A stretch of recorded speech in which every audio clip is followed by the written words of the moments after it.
Hey everybody, it's Monica King and welcome to our channel, King's Titan Homestead. Today I am going to sort through a few seashell boxes. I have been collecting seashells since I was way little, and even though I live in Arizona now, I used to live in Florida, which is probably one of my main reasons that I have a seashell obsession. Though I live in the desert now, I am not the only desert dweller that just absolutely loved seashells. There was a lady back, I don't even remember, it's like in the 1920s, I believe, and her name was Goldie. And Goldie had a trading post out on the reservation here, out on the Tohono, and at that time it was called the Papago.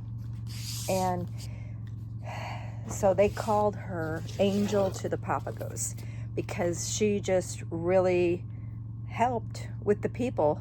She assisted with the babies and getting a doctor in onto the res, just all kinds of different things. And she ran this trading post where they say that the elders, especially the men, remember that Goldie, who made these totally awesome quilts with quilt blocks that depict daily living. So she's really famous for those quilts. Arizona Historical Society has many of her quilts. They have done numerous displays. One of them was out at the Reservations Museum for a period of time, and I don't think that it's up there anymore. I'm pretty sure it's not. It was just a temporary exhibit on loan from the Arizona Historical Society. But what was really cool is, they even had her bobcat pelt. And so her Goldie and her husband were trappers. She did both pelts and live trapping to sell exotic desert dwelling animals to different people. Back then, the laws were much different. So there's like some really awesome writing talking about how she got like I guess king snake and rattlesnakes, and she threw them in the same container, thinking that this guy was going to come through, and I think he was buying rattlesnakes for like $1 each or something. It was good money back then. But when she opened the box to see the different snakes that she had, all she had left were king snakes. So she lost some money, and she was like really upset about that. But anyway, Goldie also loved seashells. And why I'm mentioning this is because she was such an artist and such an entrepreneur that she was constantly doing things in order to make money. So when she would go and collect seashells on their trip to the Sea of Cortez, she literally would come back, make shell ornaments, and sell them in her trading post. And this is like, this is just really, really cool. So that's that thing. Well, what I'm doing right now is I'm going to open this. This is like a bag I found at a local thrift store full of Specimen bottles that have shells in it. Okay, for collecting shells, if you are a serious collector of seashells, you don't just go gather shells, throw them in a bag, put them on a shelf, and not have the collection data available with the shells. So serious collectors will literally pick up the shells and put labels on them saying where they got them from. Okay, I had to break out the readers. So these are zebra periwinkle shells, according to the collector, and he got them March 19th, 1965. These shells were collected. These are older than me. And he got them on a beach in Naples, Florida. I can't get them open. So look at this.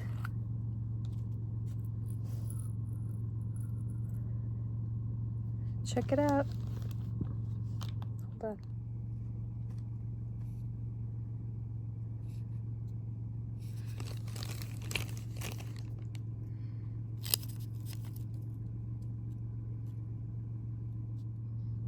Okay, so when they have really good collection data like that, for now, I'm going to keep them.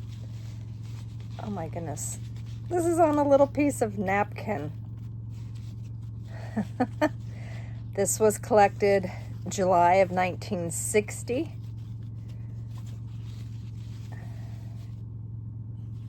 But it doesn't say where.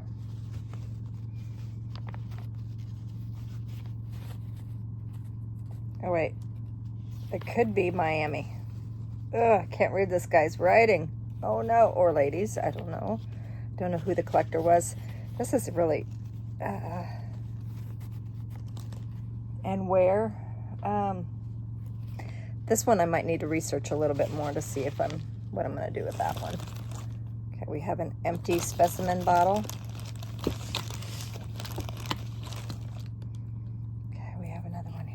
This is really fun. This is like Christmas. So if you're like into seashells, oh my goodness, these are so tiny. Oh wow, I hope they have good collection data on them. These are really cool. I don't think I've ever seen any shells so small.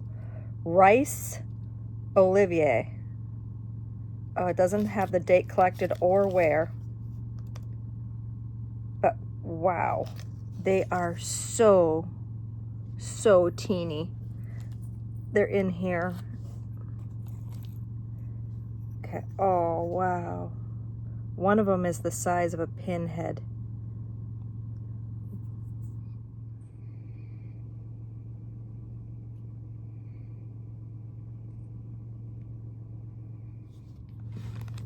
Okay, these were collected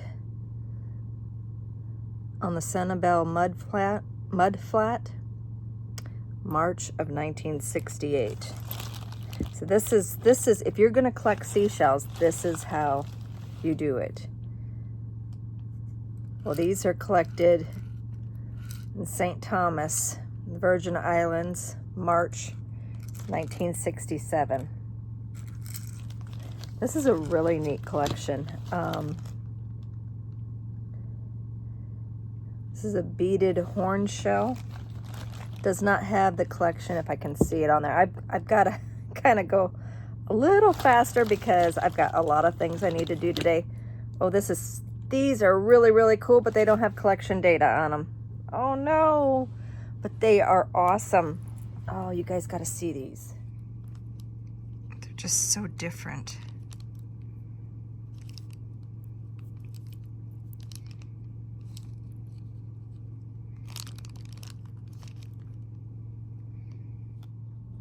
Okay, so there's a possibility that maybe the tag is in here and might have fell off, because the first one that I opened up, the tag was on the outside and the glue was giving way. So I'm hoping that the tag is in there.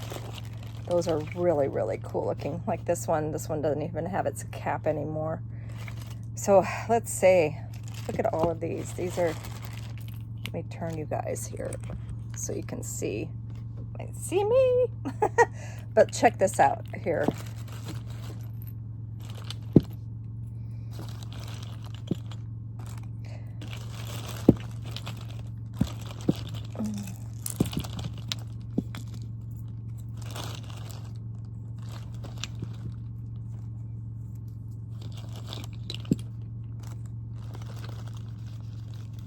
Oh my goodness, there's such tiny ones. There's so many.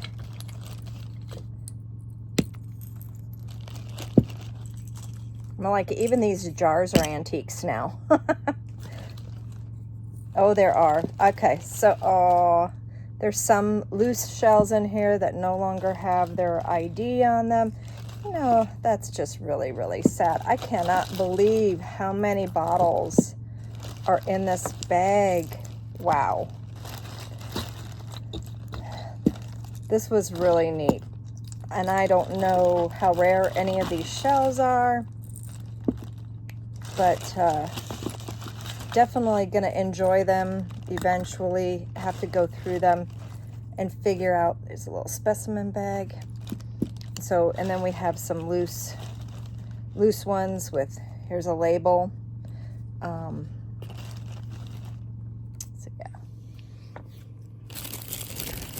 yeah, there's another label.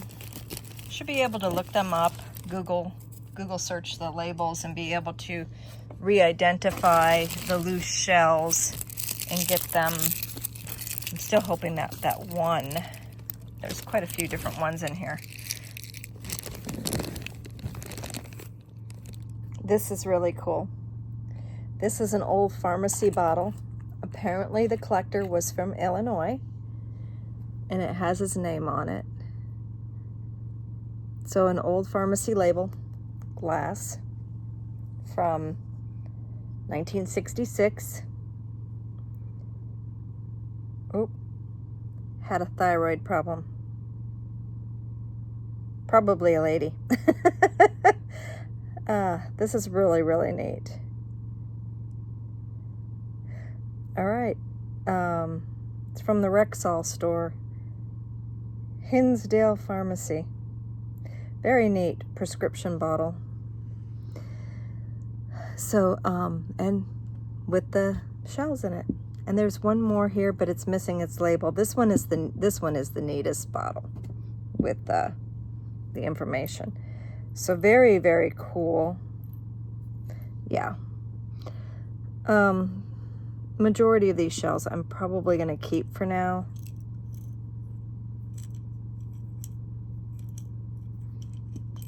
They're an excellent condition, collection, information with them, everything like that.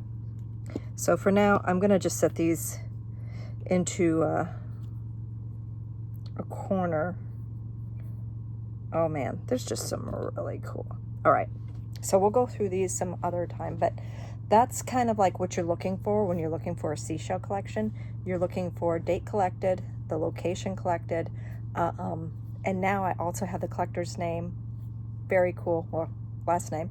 So very neat collection. I am so happy. Believe it or not, I only paid like $5 for this bag. $5. Excellent. So I'm sure there's some people out there probably going, I'll double your money. But yeah, I'm going to be just putting this one aside for now. And let's check another one. Okay, let's see what's in this. Got a box here.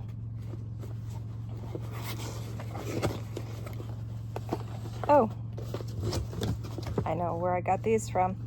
So a friend of mine, he is a picker. He goes around and looks for things at different locations throughout, like yard sales, estate sales, like all that kind of stuff. Stuff that I wish I had more time for and that I really should be doing. But he had got a box of shells for like, take all for one price or whatever. And so he had them, he had a little table at the Mineral and Fossil Alley show. And check out this shell right here. These are something, I should probably put them on a solid background. Probably should, it's not really focusing, is it? Like, maybe right behind, but look at this. There is no collection data on this shell, but I don't have this one, and it is really, really cool. Here's a little, a little papago pot, little tohono pot.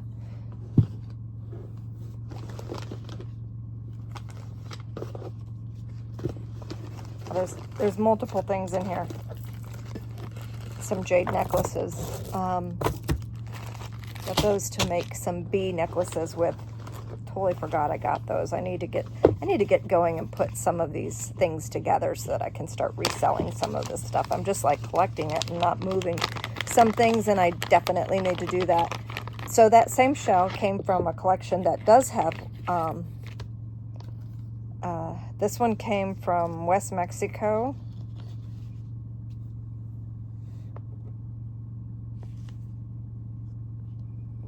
Does not say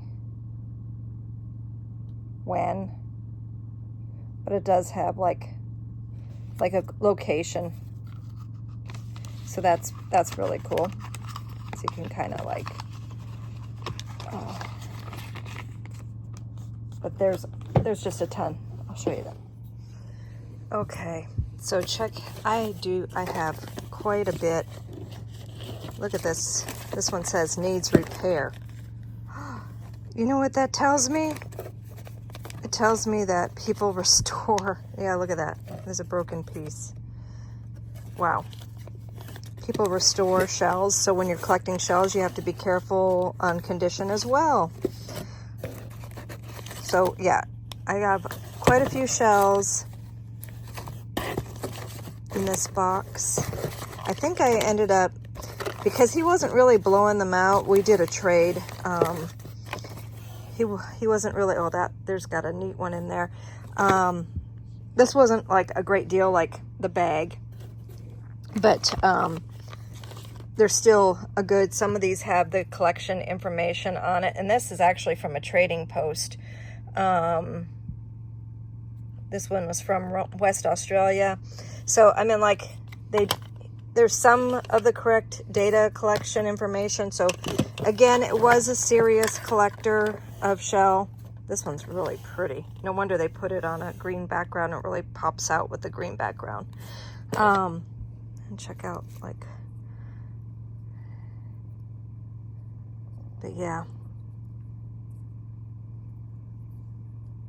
delicate, very delicate.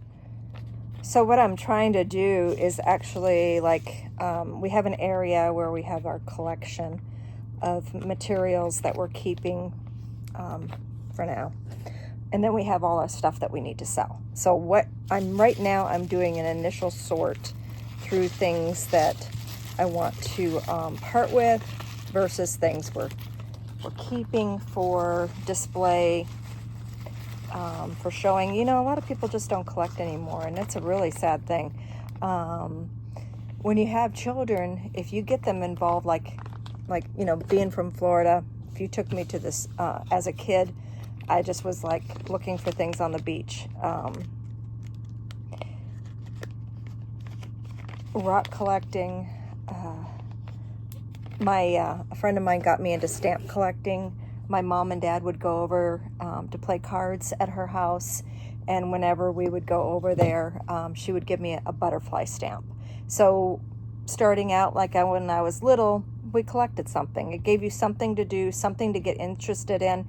And with the stamp collecting, what was really cool about that is, like, these were world stamps. So, you know, you'd be like, oh, this is really cool. Where is, you know, Australia? Where is Luxembourg? Where is, you know, Germany? And so you would, like, learn things as you're little with all these collections. And people just don't teach their children how to collect anything anymore, because they're thinking that this living simply is the better way to go. And you know what? It's not. It definitely is not. Collecting is the way to go. So collecting shells is really a lot of fun. I have quite a few of these that are probably, I'm going to have to, they have their collection. Somebody got really fancy and was making some really great collecting information. Again, the date of collection is not on here, but it's likely that since the person had a index number, they probably had it like on a main sheet, like, and I don't have that. And this is what's left over from a box that I had got at, again, the Gem and Mineral Show. Somebody had purchased a huge collection of seashells and then had a box of them that he hadn't sorted yet.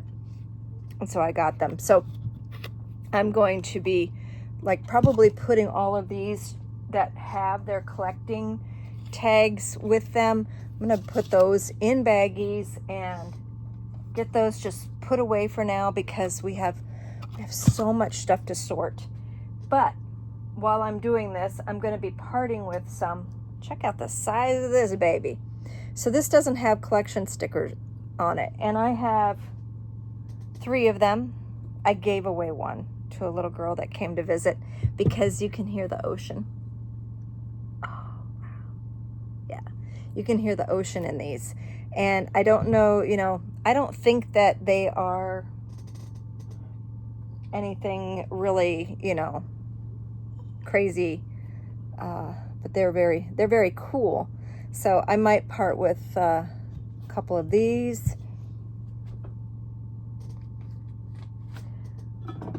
But I am going to part with this. This is going to go on our Etsy store.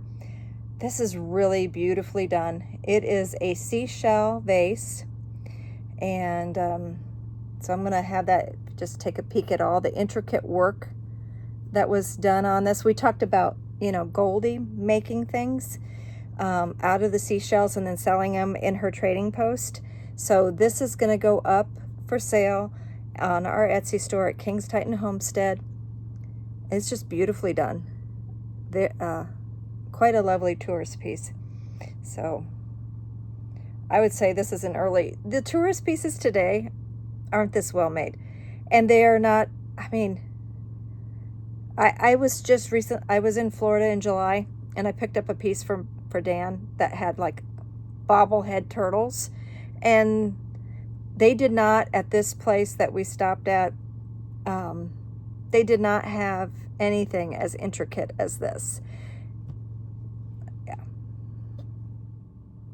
So I think a lot of the tourist items that were really, really popular might have probably been in the 70s. I mean, take a peek at this one. It's got, this is resin. It's like something that's become popular again, making things with resin. But this is from the 1970s, and it's a napkin holder. Very well done. Beautiful shells, starfish on that one. That's going to go in our Etsy store. Okay, so I shouldn't have looked at these really close with my glasses, because this one has all kinds of barnacles growing on it. So it's not, this is not just the shell, but also additional living entities. Look at the barnacles. So that's cool, right? This one has some kind of weird thing stuck inside. Don't know if it's a stone or what. I can't get it out.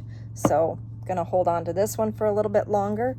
But this one doesn't have the barnacles on it, and it's the same type of shell.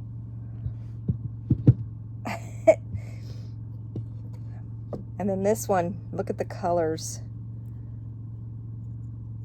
This one just has the color is just so much more intense in this one.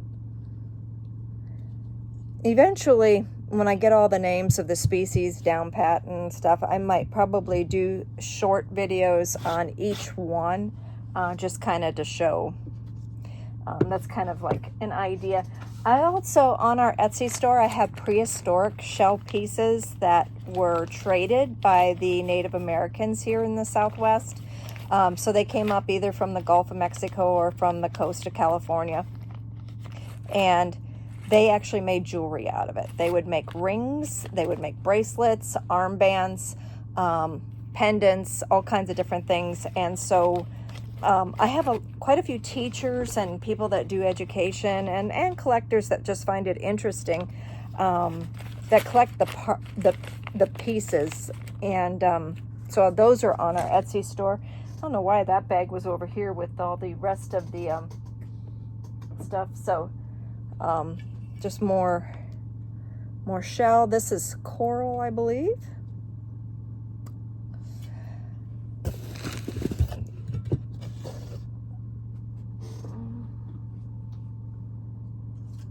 So this is really funny because I got this in a collection from a friend of mine's, and he had this was in a box with a bunch of artifacts. And so this is, I think they call it worm shell or worm shell that grew on top of a clamshell. So it just is like, You know, they just take the opportunity to put themselves wherever they can. So it's kind of a pretty unique formation. And you can see the, oh no, piece of it came off. The growth. So I think this video is getting kind of long. Hope it's not too boring for you. I absolutely love shells. If you love shells, this might have been fun. I'm probably going to do this in a second part because I have a bunch more shells to show. And then, like I said, eventually over time, I'll do some shorts showing each different species that came in these collections. Like I said, there's about 3 or 4 different collections that I've accumulated. And then I have some of my own from when I was a kid. So yeah, I am going to put those items, though, that I just showed you on our Etsy store.